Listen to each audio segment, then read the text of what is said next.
In this video, we're going to be covering mistakes you must not make in no contact, at least if you want to do it effectively and have some good results from it.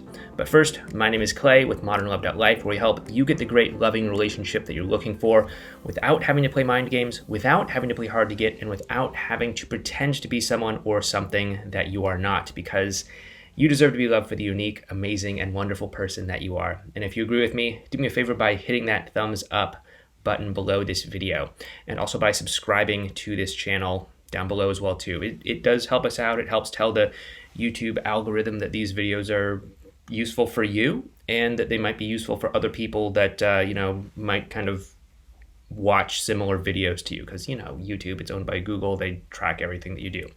Anyway, that's a topic for another day. I also want to let you know that we do have a Facebook group. This is kind of a relatively newish thing. So if you're on Facebook and you want to kind of keep in the loop with things that we do and updates that we're posting and, connect with other people that, watch this channel as well too, then you might want to check that out. The link for that is down in the description box below this video. Okay, so let's go ahead and get into it. This video is on mistakes you must not make in no contact, at least if you want to do it successfully. So the first thing that you want to avoid doing while you're in no contact is you want to avoid stalking your ex in any sort of capacity. I mean, obviously you don't want to literally stalk them, going by their house or anything like that. But you also want to avoid Facebook stalking them or stalking them on social media or micro-analyzing anything that they're doing or saying or anything like that.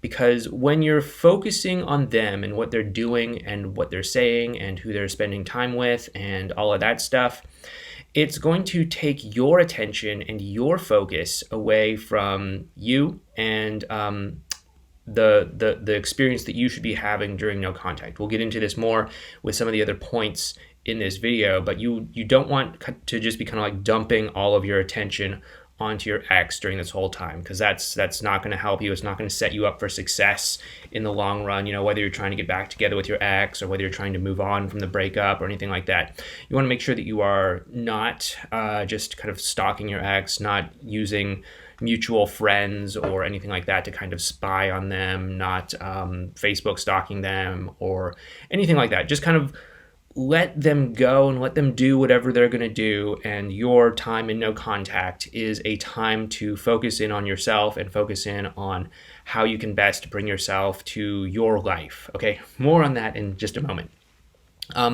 The second thing you want to avoid doing in no contact is to really just think it's about time and time alone. This is really more for the folks that want to get back together with their ex. There's a lot of belief out there that no contact is just about waiting a certain amount of time, whether that's a month, a couple weeks, several months, whatever, and that somehow this is supposed to make your ex miss you and crawl over broken shards of glass to be with you, as other people are saying. I don't know what it is with the broken shards of glass. Someone needs to sweep those up. But no contact is not just about time and time itself. If you're thinking that you're just going to wait this out until something happens, it's fundamentally disempowering, because it doesn't put you in control of your own life, okay? Yes, it is possible that not being in contact with your ex is going to cause them to miss you and to want to talk to you and to want to spend time with you and all of these sorts of things. But it should not be something that you're just kind of banking on by itself, okay? That is something that can happen, but you should be doing other things during your no contact time to kind of stack the deck in your favor. Building off of this is our third point, which is a mistake you must not make in no contact is just simply distracting yourself. Again, oftentimes people think it's just about time, and if you think it's just about time, then you think that you need to distract yourself from your intense emotions by, doing things like watching certain TV shows, exercising a lot, taking on crazy hobbies, going out, getting drunk, partying, all that stuff. If you're able to do that where you live right now, in the year that I'm recording this, which is 2020. which is apparently the year of the apocalypse. But anyway, you don't want to just simply distract yourself during no contact, because it's not just about letting time pass. It's not just about white knuckling it through the no contact experience. By the way, if you are kind of new to this channel or my take on no contact or anything like that, you may want to check out our video series on what we call active no contact. You can find that right up there.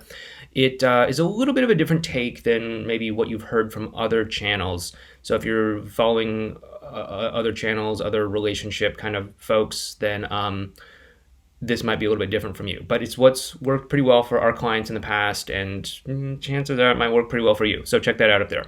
But the other thing that you want to make sure that you're avoiding during no contact is not confronting your emotions or why the breakup happened. Again, if you're thinking that no contact is just about time, that time heals all wounds, or some sort of fortune cookie advice like that, then you're going to find out most likely that that is not necessarily true. And what you want to be doing instead is confronting your emotions, not distracting yourself from them. Confronting the reasons why your breakup happened in the first place, not distracting yourself from it. Can just simply the fact that you're not in contact with your ex be helpful in terms of getting them to want to talk to you again? Sure, it can, but it's not necessarily going to be the thing that does it, the holy grail thing that kind of, cures everything. What is going to help you is if you take an honest look at yourself and your emotions and get in touch with them. And, you can do things like release those emotions, cry if you need to. I know that it's not necessarily very popular for people to suggest this, but, you want to be able to work through your emotions. I mean, like, especially if you're a guy, you want to be able to get in touch with those emotions, work through them, have a good relationship with them, not just kind of stuff them down and suppress them.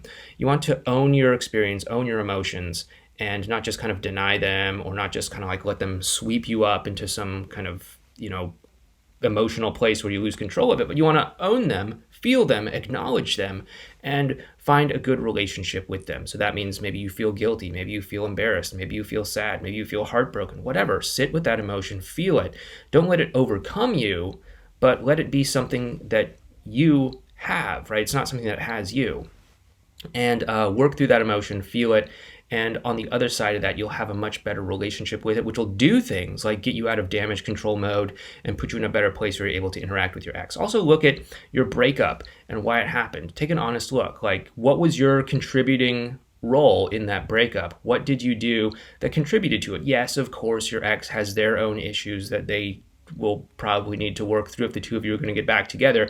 But right now, we just want to look at ourselves, because obviously we're the only people that we have control over. So look at yourself. Look at maybe what you did. Was it a lack of communication? Was it something like that just didn't allow the two of you to talk about things clearly? Was it maybe that the two of you didn't trust one another? Was it some other external thing that kind of got in the way? Like maybe, someone spreading rumors about you or something like that. Look at what actually caused it to happen. Look at maybe your role in how that contributed to the breakup, and take responsibility for it. Learn what you need to learn from the past so that as you move forward, whether that's with your ex or with someone else or just as a single person, you're able to make better choices and to leverage this breakup to pull you into a positive place in your life. And the fifth mistake that you must not make during no contact is you don't want to be the same person on the other side of no contact as you were before you went into no contact. Again, there is a very widely held belief that no contact is just about time, it's just about waiting it out, it's just about white knuckling it through no contact, and then, somehow on day 30, everything is going to be different that wasn't there on day 29 or something. Can it happen? Yeah. Is it guaranteed to happen? No, it's not guaranteed to happen. But what can happen and what is guaranteed to happen, if you set it up that way, is for you to become a different person by feeling your emotions, by working through your issues, by getting in touch with who you are and who you need to be in order to have the relationship that you want. And if you're able to do that, you're not going to be coming out of no contact as the same person that you came in as. You're hopefully going to be out of damage control mode. You're going to hopefully have a much better ability to connect and bond with your ex or with other people. You're going to have a new perspective on life, and you're going to come out of this a completely different person who has a completely new perspective on life and a completely new ability to connect and bond and to form new relationships with other people. So these are some mistakes that people often make in no contact, and hopefully this video is giving you some new insight into how to approach no contact. Once again, my name is Clay with MODERNLOVE.LIFE. If you like what we are doing, it does help me out if you give this video a thumbs up and if you subscribe to this channel so that you can get updates in your subscription feed when we do upload and post new videos. Also, if you are interested in checking out that Facebook group, it's down there in the description box. Totally free. It's just a Facebook group. And you can connect with other people that may watch this channel or follow me in other ways. I post some stuff in there as well too. But yeah, check it out if you're interested. Anyway, thank you so much. If you want to learn more about our take on the no contact rule, check out this video playlist over here, or you might be interested in this auto-generated video right here from the YouTube algorithm that YouTube thinks you might be interested in watching. Anyway, thank you so much. Please take care, and I will talk to you next time.